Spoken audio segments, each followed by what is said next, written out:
Yo, what's good, family? My name is Daniel Appel. Today I'm going to be going over my everyday carry for 2025. Now, when I say everyday carry, I don't necessarily mean I bring all of these items with me on an exact daily basis where I'm like, if I leave the house to go to the grocery store, I don't bring every single item with me. But generally speaking, these are the items that if I had to leave the house, these are the first items that I grab. So let's start with the obvious ones first, and then we'll get to the cooler or more unique, fun stuff later. iPhone 16 Pro, got this a couple months ago. And man, it's super convenient. USB-C, my old phone, the regular 14, the port was broken, the lightning port was broken, so couldn't charge like that. So the convenience of USB-C is just really nice. On top of that, the camera is better, although I don't use it to its full capabilities. The nice screen, the fast refresh rate, everything that makes this phone just so much better. It has more storage. Really good upgrade. And especially for my job where I have to upload clips and photos really fast during a game, it's really convenient to have USB-C and I can just plug it straight into my phone. So iPhone 16 Pro. As for my wallet, it is the Ridge wallet. This is a standard Ridge wallet. As you can see, it's gotten beaten up pretty good in my jeans over the last year or so. Just have all my cards in there. It carries a ton of cards, all that stuff. I can carry business cards, all that fun stuff in here as well. Don't have a reason to change it. Probably the only reason if I ever had to start carrying cash again, but honestly, I a lot of times just use Apple Pay now. I've gotten used to pulling my phone out to use Apple Pay, although I still carry my wallet with me. I don't understand why people don't. I always carry my wallet with me, but it carries everything I need. Keys, standard keys, whatever, all good. Car keys. And yeah, so that's obviously these. Oh, one more thing, my earbuds. Earbuds, these I actually do carry with me because a lot of times I have severe ADHD, and not like self-diagnosed ADHD, but like actual diagnosed ADHD. So a lot of times when I'm in the store, I like putting these in to just help me kind of lock in and focus. That sounds super crazy, probably. I was about to make a joke, but yeah, I have ADHD, probably on the spectrum somewhere, so I have these to just mainly keep me locked in and focused, especially when I'm at a store, so I don't get distracted and buy things that I don't need. As for everything else, so number one, field notes. Just started carrying these recently. So obviously, yes, I have an iPhone 16 Pro, but with that said, just like a lot of you, I'm sure you're trying to get rid of your iPhone addiction, your phone addiction, whatever, your social media addiction. How do we help with that? Have less reasons to open your phone. And one thing a lot of people do, including myself, is use your notes app for everything, right? Everything you need down. So what Field Notes allows me to do is not reach for my phone to write ideas down, write lists down, whatever. It will simply replace it. So this is the Field Notes Great Smoky Mountains National Park Edition. Look how nice that is. Yeah, I bought these ones. I thought they looked cool. And then for the pen, I know some people get really excited about pens. This is not one of those. This is if it will focus, a Shuttle G-Line pen, like as basic as a pen can get. It's a pen. It's not a fancy pen. It's like a $5 pen. I'm not gonna spend hundreds of dollars on a pen, just not happening. So with that said, that is the stuff that is the first grab and go, 100%, just because they're the most convenient.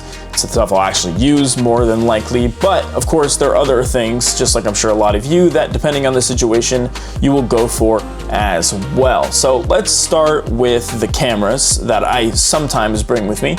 Generally speaking, these cameras come with me, or two of the cameras come with me when I'm going out with friends or hanging out, doing that sort of thing. One is my Yashica T4. Now, if you know anything about film cameras, this camera is way more expensive than it has any reason to be. It's like a $400 or $500 point and shoot, and I'm not flexing that I own this. I got this a long time ago before the hype went crazy on it.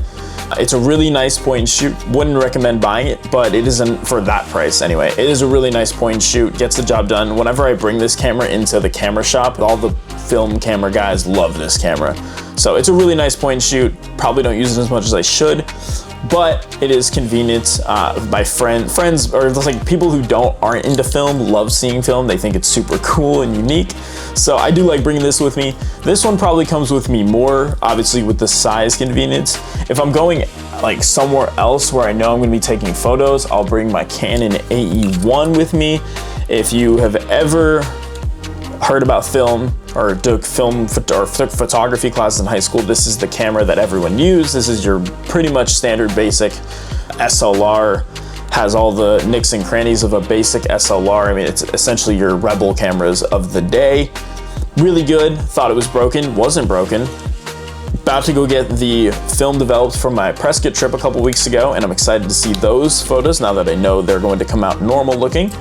And yeah, I mean, it's a Canon A1, man. It gets the job done. Obviously, in a perfect world, or in a different world, I'll have some really expensive film camera, but I just don't use them enough to justify buying a $5,000–6,000 film camera. Yeah, I would love to get one of those Fujifilm what are we at? The X, I used to know the name by heart, XV5, Fujifilm X105, X106. Those cameras are never gonna go down in price. I mean, the X100 is like $1,000 camera, like the original one. So they're cool, but they're way too overpriced in my opinion, and it doesn't seem like they're gonna change price anytime soon.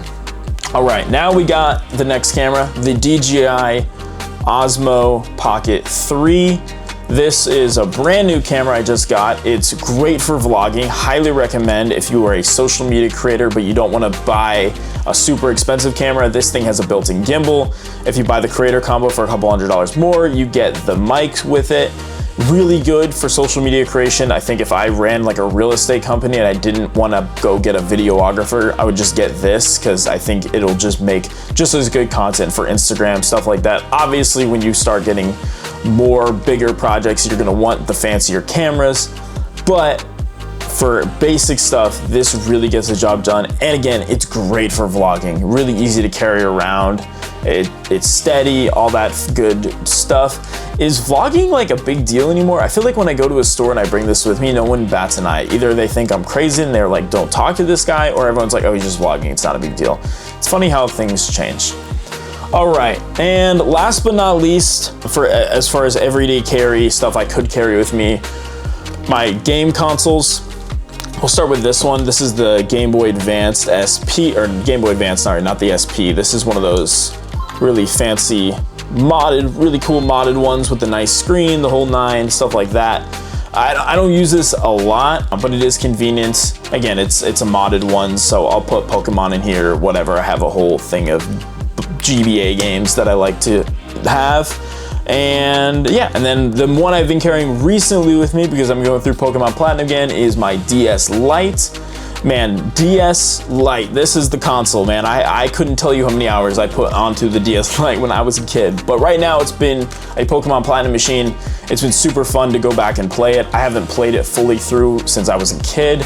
And it's just the best way to play DS games. I know if you're into the emulation scene, I have a couple of those, like the Miu Mini, I have an Eberneck SP. They're really convenient as well.